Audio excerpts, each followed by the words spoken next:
warahmatullahi wabarakatuh. Selamat pagi, salam sejahtera. Semoga kita senantiasa diberikan nikmat kesehatan dan keselamatan. Amin ya rabbal alamin.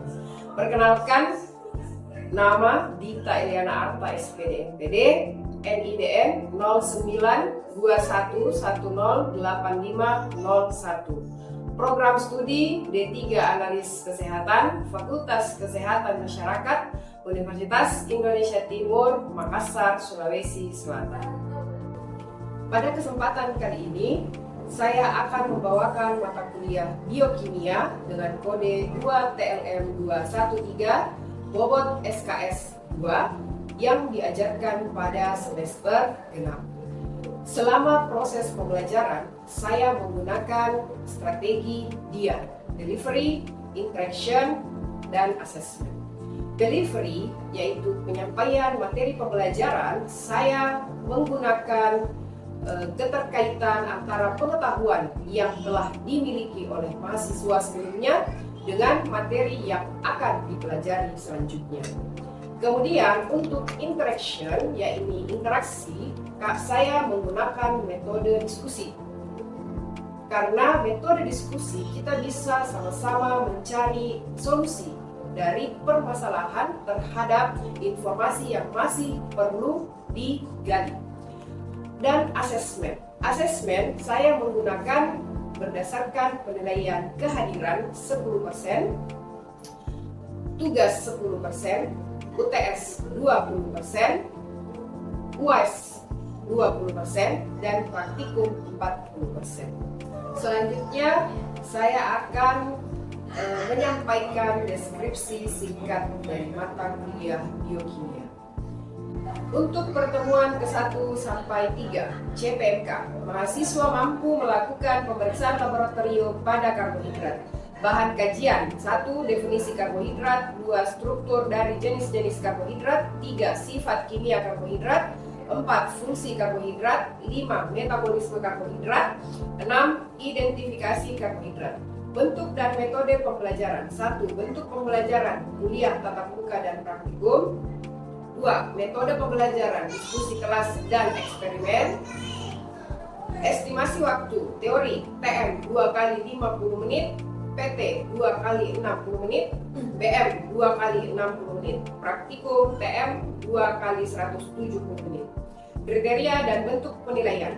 Kriteria penilaian scoring: bentuk tes tulis berupa kuis dan tes lisan berupa responsi. Penugasan mahasiswa: membuat rangkuman dan laporan praktikum. Indikator penilaian: ketepatan menjawab kuis dan mengumpulkan tugas. Bobot penilaian 15. Pertemuan ke-4 sampai 5, CPMK, mahasiswa mampu melakukan pemeriksaan laboratorium pada protein. Bahan kajian: 1. Definisi protein, 2. Struktur dari jenis-jenis protein, 3. Sifat kimia protein, 4. Fungsi protein, 5. Struktur dan sifat asam amino, 6. Metabolisme protein dan asam amino, 7. Identifikasi protein. Bentuk dan metode pembelajaran: 1. Bentuk pembelajaran kuliah tatap muka dan praktikum, 2. Metode pembelajaran diskusi kelas dan eksperimen. Estimasi waktu: teori TM 2 kali 50 menit, PT 2 kali 60 menit, PM 2 kali 60 menit, praktikum TM 2 kali 170 menit. Kriteria dan bentuk penilaian. Kriteria penilaian scoring: bentuk tes tulis berupa kuis dan tes tulis berupa responsi.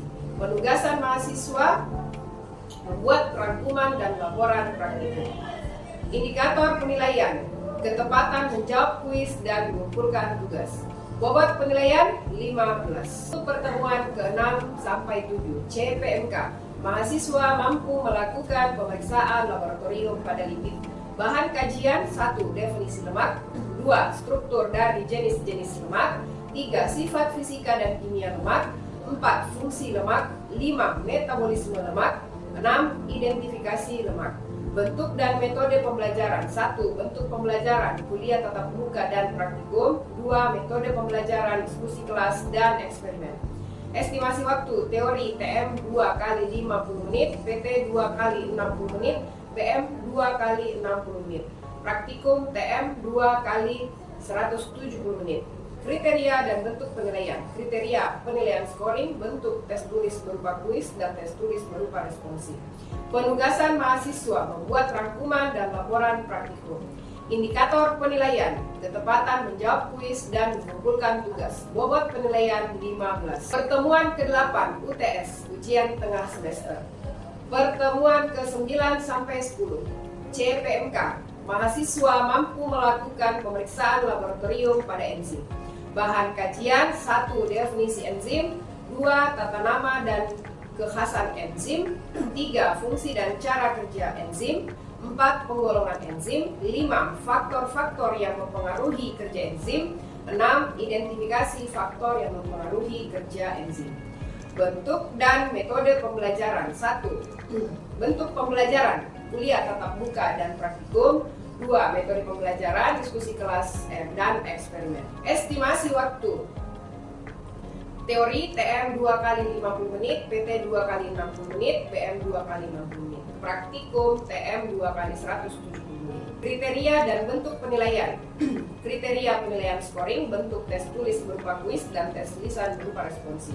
Penugasan mahasiswa membuat rangkuman dan laporan praktikum. Indikator penilaian, ketepatan menjawab kuis dan mengumpulkan tugas. Bobot penilaian 15. Pertemuan ke-11 sampai 13 CPMK, mahasiswa mampu melakukan pemeriksaan laboratorium pada mineral dan vitamin. Bahan kajian: 1. Definisi vitamin dan mineral, 2. Penggolongan vitamin dan mineral, 3. Struktur dan fungsi jenis-jenis vitamin dan mineral, 4. Identifikasi vitamin, 5. Identifikasi mineral. Bentuk dan metode pembelajaran. 1. Bentuk pembelajaran, kuliah tatap muka dan praktikum. 2. Metode pembelajaran, diskusi kelas dan eksperimen. Estimasi waktu. Teori TM 2 kali 50 menit, PT 2 kali 60 menit, BM 2 kali 60 menit. Praktikum TM 2 kali 170 menit. Kriteria dan bentuk penilaian. Kriteria penilaian scoring, bentuk tes tulis berupa kuis dan tes lisan berupa responsif. Penugasan mahasiswa membuat rangkuman dan laporan praktikum. Indikator penilaian, ketepatan menjawab kuis dan mengumpulkan tugas. Bobot penilaian 25. Pertemuan ke-14 CPMK, mahasiswa mampu memahami metabolisme asam nukleat. Bahan kajian: DNA dan RNA. Bentuk dan metode pembelajaran. 1. Bentuk pembelajaran, kuliah tatap muka. 2. Metode pembelajaran, diskusi kelas. Estimasi waktu. Teori TM 2 kali 50 menit, PT 2 kali 60 menit, BM 2 kali 60 menit. Penilaian. Kriteria penilaian scoring, bentuk tes tulis berupa kuis. Penugasan mahasiswa membuat rangkuman. Indikator penilaian, ketepatan menjawab kuis dan mengumpulkan tugas. Bobot penilaian 5. Pertemuan ke-15 CPMK, mahasiswa mampu memahami peranan hormon dalam metabolisme tubuh. Bahan kajian: 1. Definisi hormon, 2. Mekanisme kerja hormon, 3. Penggolongan hormon, 4. Sistem pengendalian hormon, 5. Peranan hormon dalam metabolisme tubuh. Bentuk dan metode pembelajaran. 1. Bentuk pembelajaran, kuliah tatap muka. 2. Metode pembelajaran, diskusi kelas. Estimasi waktu. Teori TM 2 kali 50 menit, PT 2 kali 60 menit, BM 2 kali 60 menit. Kriteria dan bentuk penilaian. Kriteria penilaian scoring, bentuk tes tulis berupa kuis. Penugasan mahasiswa membuat rangkuman. Indikator penilaian, ketepatan menjawab kuis dan mengumpulkan tugas. Bobot penilaian 10. Pertemuan ke-16 ujian akhir semester UAS. Selanjutnya, mari bersama kita saksikan video pengajaran yang saya lakukan. Selamat menyaksikan.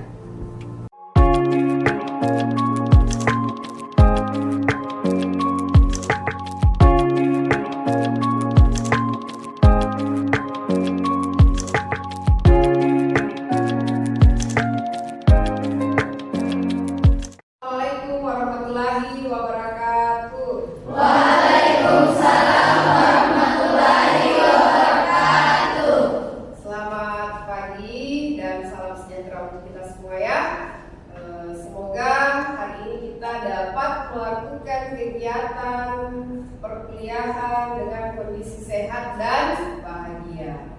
Nah, sebelumnya saya persilahkan dulu kepada ketua tingkat ya untuk memimpin doa sebelum belajar. Saya mana persilakan ya, silakan ketua tingkat. Berdoa berdoa selesai. Sebelum kita mulai, Ibu akan absen terlebih dahulu. Oke, Syawal. Hadir Ibu. Oh ya. Sri Cynthia. Hadir Bu. Nova Tadi. Hadir Bu. Baik, saya rasa cukup ya. Jadi ada teman kalian yang sakit, kita doakan supaya sama-sama bisa sehat kembali. Ya. Oke. Dan untuk pertemuan kali ini kita akan membahas tentang vitamin dan mineral. Ya. Vitamin dan mineral pasti sudah sering dengar ya. Sering.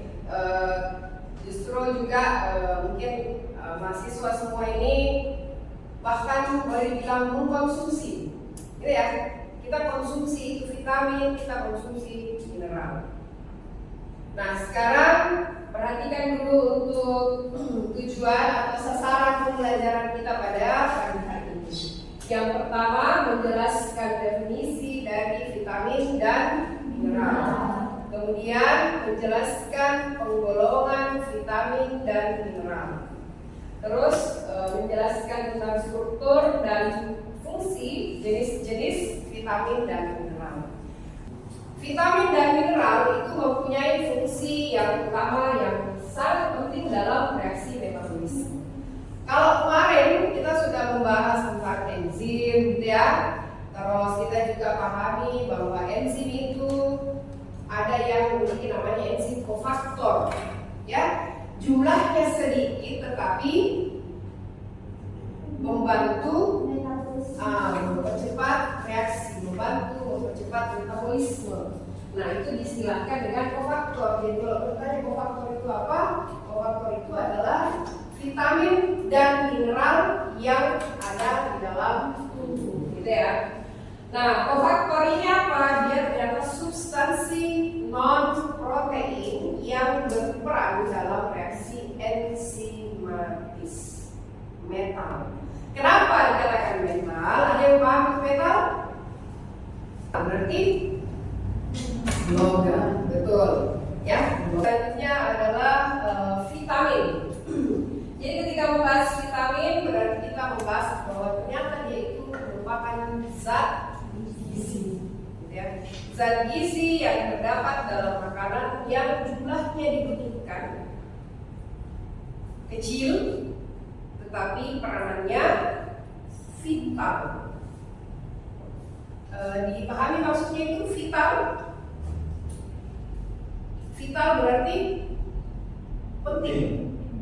Penting ya? Oke, baik, terima kasih Syawal. Jadi dia penting bagi pertumbuhan atau perkembangan gitu ya, atau mungkin untuk pencegahan penyakit ya, atau bisa saja mencapai kehidupan yang sehat dan optimal. Artinya kita tidak perlu tumbuh sakit, gitu ya, tidak perlu tumbuh sakit, tapi kita sudah mengantisipasi dengan mengkonsumsi vitamin itu sendiri.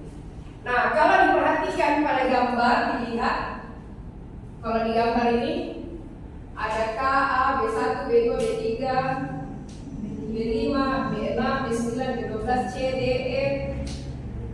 Itu adalah jenis-jenis vitamin yang selama ini kita konsumsi. Kalau di umur kalian biasanya kita konsumsi vitamin apa? C. Vitamin C. Kenapa vitamin C? Memperkuat daya tahan tubuh. Ya, untuk memperkuat. Biasanya memang itu mahasiswa kegiatannya banyak ya. Kalau kuliah mungkin tidak seberapa, tapi kalau sudah praktek, kalau sudah organisasi gitu ya, biasanya butuh energi yang lebih. Nah, di sini dinyatakan bahwa vitamin sebagai zat mikro, coba diperhatikan, dia tidak dapat diproduksi oleh tubuh sehingga harus didapat dari makanan. Nah, selanjutnya pengertian vitamin vitamin. Ternyata vitamin itu berasal dari dua kata. Vital yang artinya hidup, terus amina yang artinya amin, mengacu pada gugus organik yang memiliki atom nitrogen. Jadi ya kelihatannya atom nitrogen ini kita tidak perlukan gitu ya, tapi ternyata memiliki manfaat tersebut. Nitrogen atau gugus amin ya, gugus amin ini ternyata masuk dalam kategori protein. Jadi hampir semua yang mengandung gugus amin itu termasuk kategori protein. Ya. Nah, jadi dinyatakan kenapa seperti ini pengertian vitamin, karena pada konsep awal ditemukannya vitamin, di mana dia dianggap semua mengandung atom N dulu. Yang namanya perkembangan itu ya. Nah, ternyata pada akhirnya diketahui bahwa banyak vitamin yang tidak mengandung atau tidak memiliki atom N. Terus molekul organik yang ada di dalam vitamin itu mempunyai fungsi yang sangat bervariasi. Jadi mempunyai informasi. Terus fungsi dalam metabolisme yang paling utama adalah sebagai cofaktor. Ya seperti tadi, dia berperan sebagai enzim atau berperan dalam enzim. Jadi kalau kita misalnya drop, kayak tadi bilang daya tahan tubuh saya itu lagi kurang, gitu ya, karena banyak aktivitas, terus akhirnya konsumsi vitamin C. Nah, vitamin C-nya ini nanti masuk ke dalam tubuh, tidak hanya vitamin C saja, tapi dia ikut dalam beberapa reaksi-reaksi yang ada di sel. Seberapa banyak sedikit sih, karena dia hanya bersifat sebagai cofaktor, membantu percepatan dari reaksi tubuh, tetapi dia tidak harus ikut reaksi. Ya. Nah, kemudian di dalam tubuh diperlukan dalam jumlah sedikit, makanya disebut dengan mikronutrien, dan biasanya tidak disintesis di dalam tubuh. Jika dapat disintesis, maka jumlah tidak mencukupi kebutuhan tubuh sehingga diperoleh dari makanan atau diet. Paham maksudnya kalau dikatakan diet? Diet bukan berarti mengurangi makan, tetapi kita mengurangi makanan yang sekiranya mengandung berlebih vitamin tersebut. Misal, merasa kita ini kulitnya bagus, kulitnya sudah bagus. Kalau kulit itu kan lebih condong kepada vitamin C, vitamin apa lagi? Kalau kulit vitamin E, ya. Jadi dari energi surya, ya. Jadi vitamin E. Kalau merasa kita sudah cukup vitamin E, kita tidak perlu lagi harus ambil dari makanan, karena tubuh mampu memproduksi sendiri, gitu, ya. Jadi hindari makan yang mengandung banyak vitamin E. Ada beberapa jenis bahan pangan yang mengandung vitamin-vitamin tertentu. Oke? Kalau ini banyak di referensi. Nah, yang berikutnya memelihara kesehatan. Jadi semua jenis vitamin fungsi utamanya untuk menjaga kesehatan. Mulai dari antioksidan yang kalian sebutkan tadi, vitamin C paling rajin diminum. Sarannya ibu jangan lupa vitamin A juga ya, karena itu bagus untuk kondisi ya, selain untuk antioksidan, mata juga bagus, ya. Terus metabolisme protein, ekspresi gen, pembentukan darah. Nah, apalagi kalau kita perempuan, ya, usahakan itu kalau lagi haid minum itu yang namanya tablet tambah darah, karena di situ ada vitamin yang kita perlukan, ya. Terus kesehatan tulang sama metabolisme energi. Adapun klasifikasi vitamin, ya. Jadi ada dua, larut lemak sama larut air. Nah sekarang kalau absorpsinya, jadi kalau dilihat di gambar, ya, baik ya. Kalau dia larut air nanti setelah masuk pembuluh darah. Kalau dia larut lemak setelah masuk ke jaringan, ya, atau kelenjar pembuluh. Gitu. Nah ini. Oke, itu tadi untuk vitamin. Selanjutnya kita masuk kepada mineral. Nah, apa itu mineral? Bahan inorganik yang dibutuhkan untuk proses kehidupan, baik dalam bentuk ion atau elemen bebas. Nah, untuk mineral ini diperoleh dari makanan. Tubuh tidak dapat memproduksi.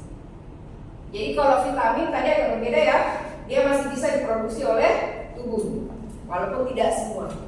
Nah, kemudian berdasarkan jumlah yang dibutuhkan tubuh dibagi menjadi dua, ada mikro dan makro. Mikro berarti diperlukan dalam jumlah sedikit, makro berarti diperlukan dalam jumlah banyak. Oke, paham ya. Nah, selanjutnya ini jenis-jenis dari mineral makro. Nah, kemudian mikro, nah perhatikan kayak besi, zinc, yodium dan sebagainya. Berarti jumlah yang diperlukan hanyalah sedikit. Next, fungsi ya. Jadi fungsi mineral di sini sebagai katalis ya dalam berbagai reaksi biokimia dalam tubuh. Terus dia juga bisa sebagai transportasi sinyal. Jadi dia bisa mengirimkan sinyal saraf gitu ya. Kemudian bisa juga membantu dalam produksi hormon. Terus mencerna dan penggunaan makanan dan berfungsi pada bagian organ-organ vital seperti tulang, darah, gigi dan lain sebagainya. Ya, itu berdasarkan fungsi. Ya. Dan ini beberapa jenis kofaktor. Ada dalam tubuh tetapi tidak dalam jumlah banyak. Ini beberapa buku referensi yang digunakan dalam mempelajari biokimia. Siapa tahu ada di antara kalian memiliki buku tersebut, baca-baca saja, gitu ya. Dan oke, baik, barangkali ada yang mau bertanya? Baik, silahkan, Syawal. Baik, terima kasih atas kesempatannya. Jadi pertanyaan saya itu kan tadi dijelaskan bahwa vitamin itu tidak diproduksi langsung oleh tubuh. Ya.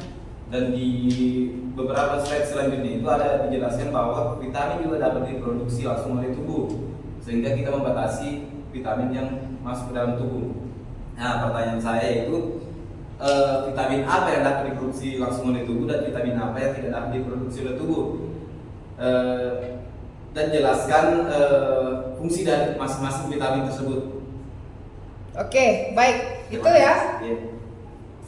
Ya, itu tadi ada pertanyaan dari temannya Syawal ada 3.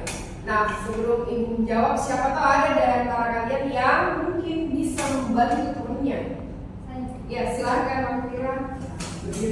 Baik, terima kasih. Saya akan menjawab pertanyaan dari Syawal, yaitu vitamin yang dapat diproduksi oleh tubuh dan vitamin yang tidak diproduksi oleh tubuh. Jadi vitamin yang dapat diproduksi oleh tubuh itu yang pertama ada vitamin D yang berfungsi untuk penyerapan kalsium dan fosfat untuk kesehatan tulang. Terus yang kedua yaitu vitamin K. Vitamin K itu berfungsi untuk pembuat darah. Dan yang terakhir ada vitamin B3 atau niacin yang berfungsi untuk metabolisme energi, sintesis, dan NADP. Untuk vitamin yang tidak dapat diproduksi oleh tubuh, yaitu ada vitamin A, vitamin B1, vitamin B2, vitamin B5, vitamin B6, vitamin B7, vitamin B9, vitamin B12, dan vitamin C. Baik, itu saja pertanyaan jawaban saya. Mungkin ada yang teman-teman bisa sampaikan. Terima kasih. Ya, baik, terima kasih Bang Fira. Barangkali ada yang mau menambahkan? Oke, jadi maksud pertanyaannya, kenapa bisa ada vitamin yang tidak diproduksi oleh tubuh, tapi ada juga vitamin yang bisa diproduksi oleh tubuh, gitu ya? Nah, ini pertanyaannya menarik, gitu. Jadi bukan sekedar jenis vitaminnya saja. Barangkali ada yang bisa membantu temannya. Artinya sama-sama lah mencari jawaban, gitu ya. Kita sama-sama kita ceritanya berdiskusi bagaimana membuka wawasan gitu. Ibu berikan kesempatan 1 menit untuk mengecek di HP, internet. Semua pakai internet kan? Oke, silakan. Ya, baik. Siapa tahu sudah ada yang dapat tanggapan? Ya, silakan, Selfie. Terima kasih atas waktu yang diberikan kepada saya.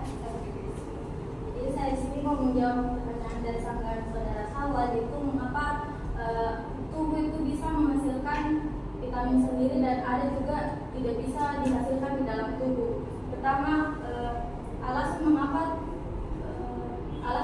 vitamin dapat diproduksi dalam tubuh. Yang pertama ada 3 alasan. Yang pertama itu adanya prekursor dalam tubuh. Jadi di mana tubuh memiliki bahan awal seperti prekursor, yaitu kolesterol yang bisa diubah menjadi vitamin tertentu melalui reaksi kimia, di mana contohnya adalah vitamin D yang dibentuk dari kolesterol di kulit saat terkena sinar matahari.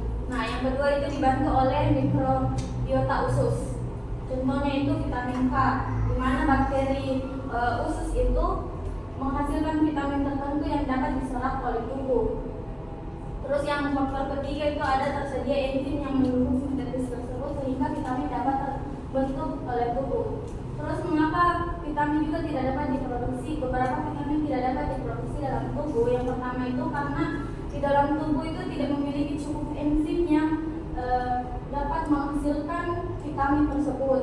Dan yang kedua, jalur sintesisnya itu sangat kompleks sehingga beberapa vitamin juga tidak dapat terbentuk dalam tubuh.